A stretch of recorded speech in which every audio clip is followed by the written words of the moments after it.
Bismillahirrahmanirrahim. Assalamualaikum warahmatullahi wabarakatuh.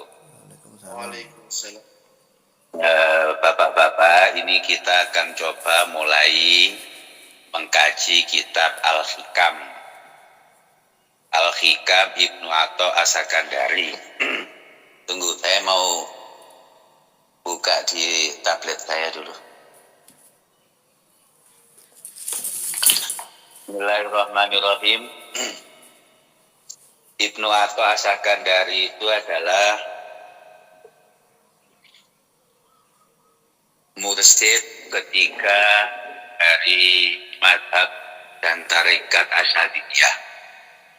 Beliau ini secara fikih mazhabnya adalah Maliki. Beliau sebelum mempunyai ikatan dengan tarekat Syadziliyah ini adalah orang yang punya pegangan terhadap syariat dan tidak menyukai tasawuf. Kemudian beliau kenal dan berguru kepada Syekh Abul Abbas Al-Mursi. Pak Jakbar pasti tahu itu Syekh Abul Abbas Al-Mursi. Syekh Abul Abbas Al-Mursi itulah beliau kemudian mengenal dunia tasawuf ini. Jadi secara umum kitab Al-Hikam oleh para ulama tidak boleh dipelajari kecuali oleh mereka yang sudah mantap tauhidnya, sudah mantap ilmu syariatnya, dan sudah berjalan ilmu syariatnya. Karena kalau belum berjalan ilmu syariatnya akan sangat berbahaya sekali memahami kitab Al-Hikam. Baik ya, saya akan mulai Al-Hikmah Al-pertama dulu. Bismillahirrahmanirrahim. Al-Hikmatul Ula, hikmah yang pertama. Min alamatil i'timadi 'alal amali, di antara tanda-tanda orang berpegangan kepada amal adalah nuqsanu rojai, berkurangnya harapan, inda wujudi zalali, saat tergelincir dalam kesalahan. Saya ulangi, di antara tanda-tanda berpegangan kepada amal, mengandalkan amal, menyandarkan dirinya kepada amal adalah saat tergelincir pada kesalahan, merasa berkurang harapannya untuk berhasil. Bapak-bapak yang saya muliakan, qala ba'dul ulama, sebagian para ulama mengatakan, untuk bisa memahami Al-Hikam, hikmah pertama ini harus paham dulu. Kalau hikmah pertama tidak paham, hampir dipastikan hikmah-hikmah selanjutnya tidak paham. Kalau hikmah pertama ini bisa paham, insya Allah hikmah-hikmah selanjutnya bisa paham. Jadi begini, saya ulangi lagi. Di antara tanda-tanda bergantung kepada amal adalah menyandarkan dan berkurangnya harapan saat ada kesalahan. Ini adalah inti tauhid. Orang mukmin sejati hanya menyandarkan kepada Allah, tidak menyandarkan kepada selain Allah siapapun dan apapun. Termasuk yang tidak diperbolehkan dan bisa mengotori tauhid kita adalah menyandarkan kepada amal, bergantung kepada amal, berharap kepada amal. Saya contohkan, ada orang berharap bisa mendapatkan kesempatan masuk surga. Caranya adalah dengan selalu mengikuti ibadah fardu, seperti halnya sholat berjamaah. Suatu hari, sholat jamaahnya ketinggalan. Dalam hatinya kemudian ada semacam perasaan, aduh, saya sholat jamaahnya ketinggalan. Waduh, berkurang dong harapan saya untuk bisa masuk surga. Itu namanya iktimat pada amal. Ada orang membiasakan diri sholat duha biar rezekinya lancar. Suatu hari sholat duhanya tidak terkerjakan.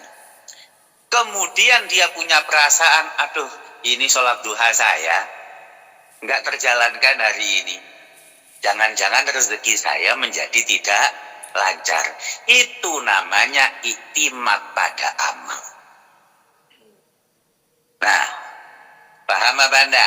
Sekarang saya tanya kepada antum berdua, yang melancarkan rizki itu Allah atau sholat duha? Allah. Allah. Yang memasukkan surga itu sholat jamaah atau Allah? Allah.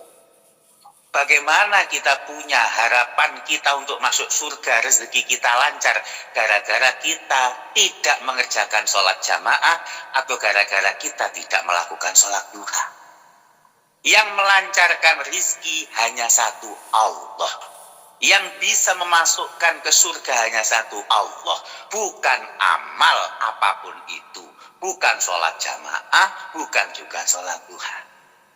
Jadi kalau ada orang, siapapun ia beribadah, menyandarkan harapan hasil ibadahnya kepada amalnya, itu menunjukkan orang itu iktimat kepada amal, bukan iktimat kepada Allah. Dan sesungguhnya orang yang beriktimat kepada selain Allah, diam-diam dia tidak tauhid sejati. Paham apa Anda nih? Paham apa Anda nih? Nah, jadi kita beribadah itu hanya semata-mata memenuhi hukukul ubudiyah. Karena memenuhi keberadaan kita sebagai hamba Allah, memenuhi kewajiban kita untuk hukukur rububiyah, yaitu hak Robnya Allah. Allah itu Rob, kita abd, semata-mata itu. Nah, kenapa orang yang tergelincir dalam kesalahan, sebenarnya sholat duha nggak ngerjain, ya, atau sholat jamaah nggak dikerjain, itu sebenarnya bukan jalal yang maksiat, bukan. Tetapi maksudnya kalau ada orang punya harapan tertentu terhadap misi-misi dan target-target ibadahnya, kemudian salah satu ibadahnya tidak terkerjakan, harapan untuk mencapai misi atau target ibadah itu berkurang, itu namanya iktimat pada amal. Saya contohkan lagi ini. Ada orang, sehari-hari dia menjadi orang yang biasanya sholih.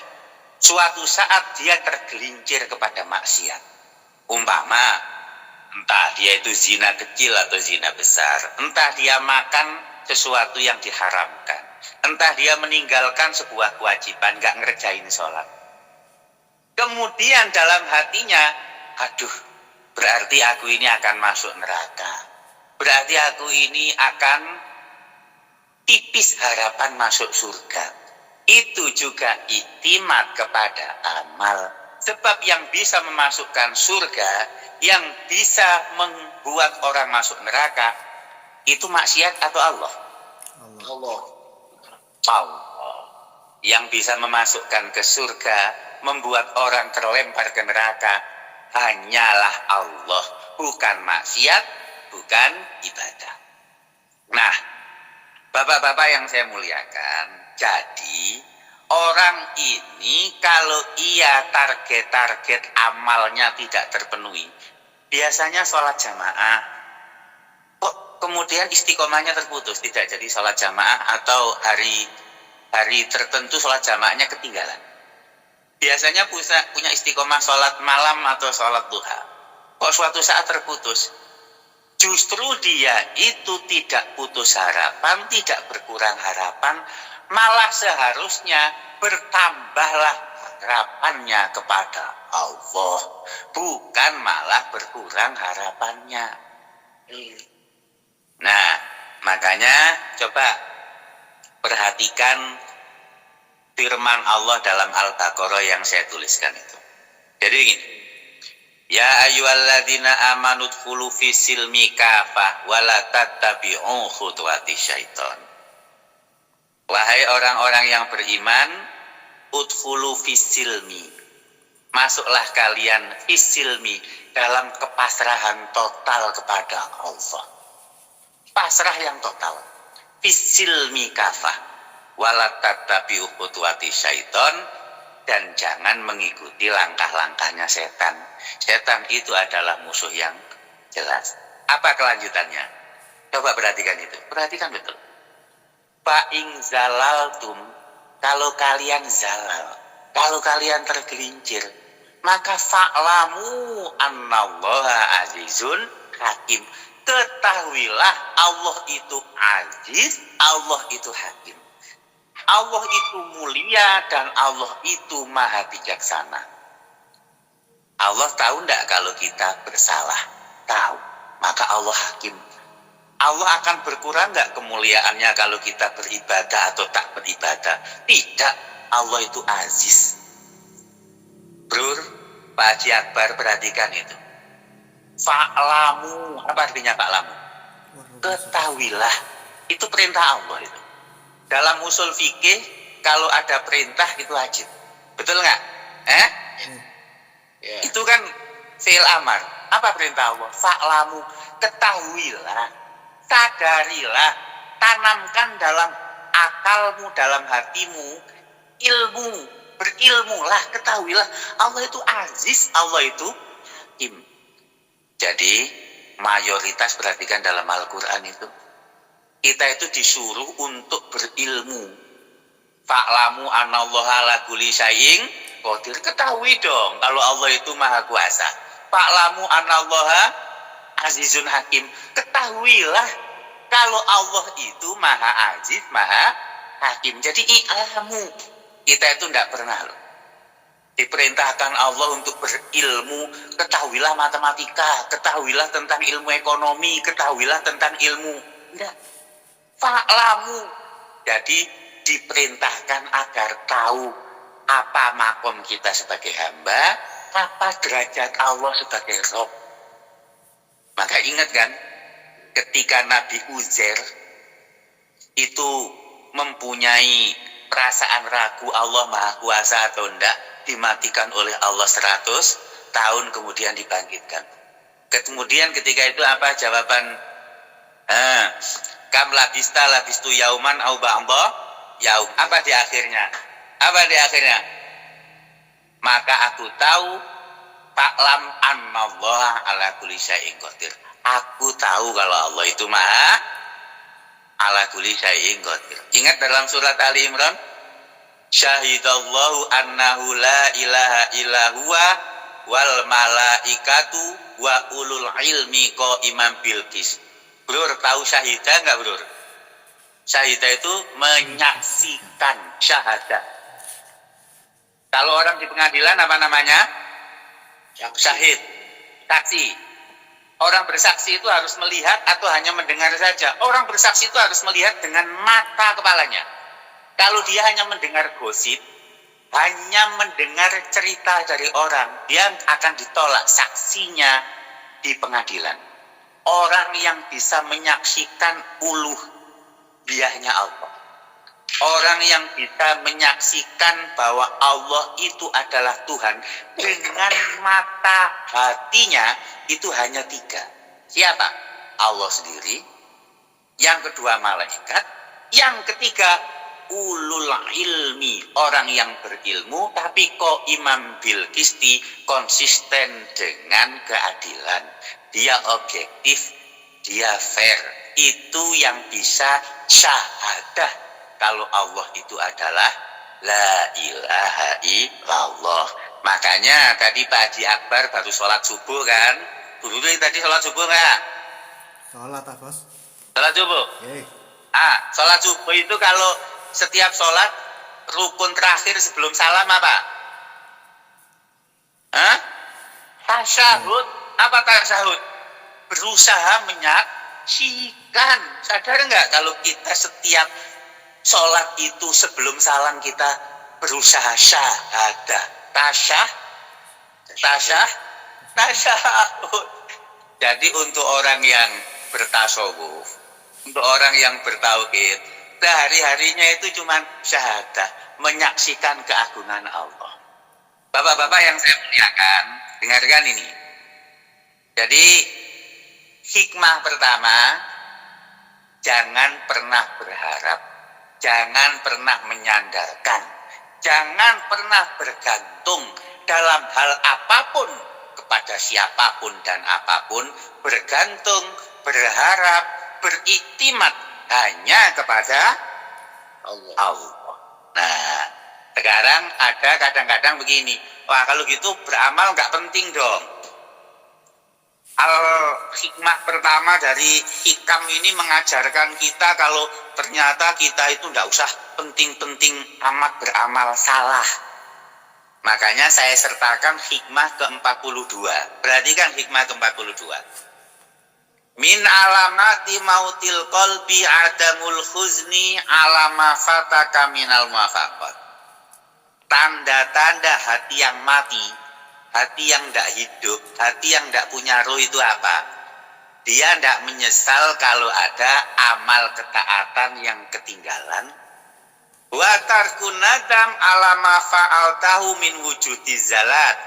Dan dia meninggalkan penyesalan saat ada suatu maksiat yang dilakukan. Tanda hati yang tidak punya ruh, tanda hati yang sudah mati, itu enggak sedih kalau ada taat yang terlewatkan, tidak nyesel kalau ada suatu maksiat yang dilakukan. Paham enggak? Kita ada ketaatan yang kita lewatkan. Sholat fardu yang terlewati enggak kita kerjakan. Hati kok tidak menyesal? Hati kok tidak sedih? Ada maksiat yang kita lakukan, makan perkara haram, mencuri, zina, apapun maksiat kita lakukan. Hati kok tidak menyesal? Itu tandanya hatinya sudah mati, hatinya tidak punya ruh. Tanda hati yang hidup adalah saat-saat terlewatkan, ia sedih. Saat maksiat dilakukan, ia menyesal. Nah, jadi tolong dengarkan apa yang saya katakan ya. Hikmah yang pertama, itu jangan berharap kepada selain Allah. Harapan kita selalu tinggi kepada Allah, tidak pernah berkurang.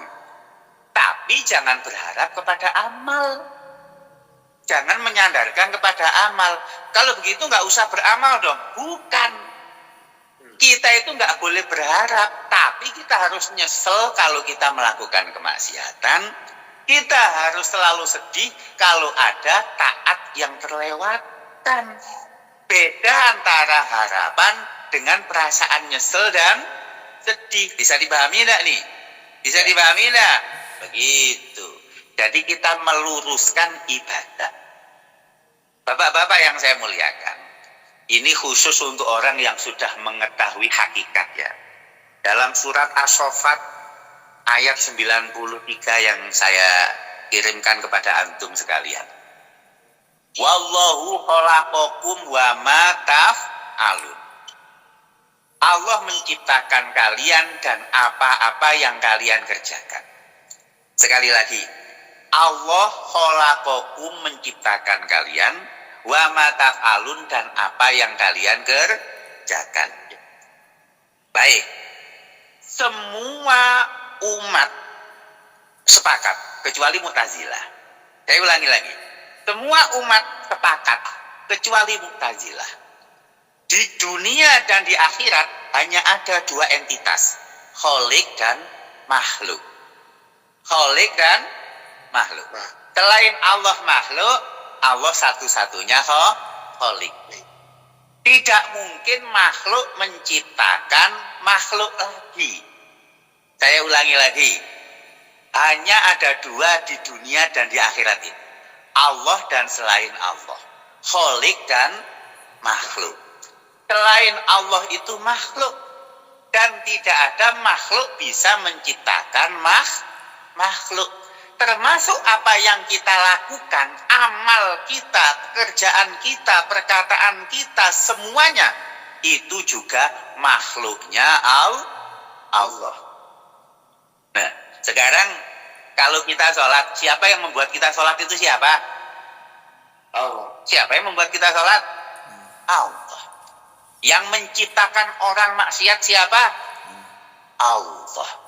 Lillahi ma fis samawati wa ma fil ard wa ma bainahuma. Milik Allah apa yang di dunia, di akhirat, apa yang di langit, apa yang di bumi, di antaranya, di dalamnya. Kadang Allah bilang ma bainahuma, kadang Allah bilang ma fihina. Semua itu milik Allah, semua itu ciptaan Allah.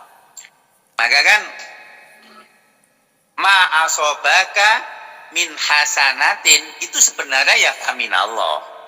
Ma asobaka min sayiatin sebenarnya hakikatnya ya min Allah.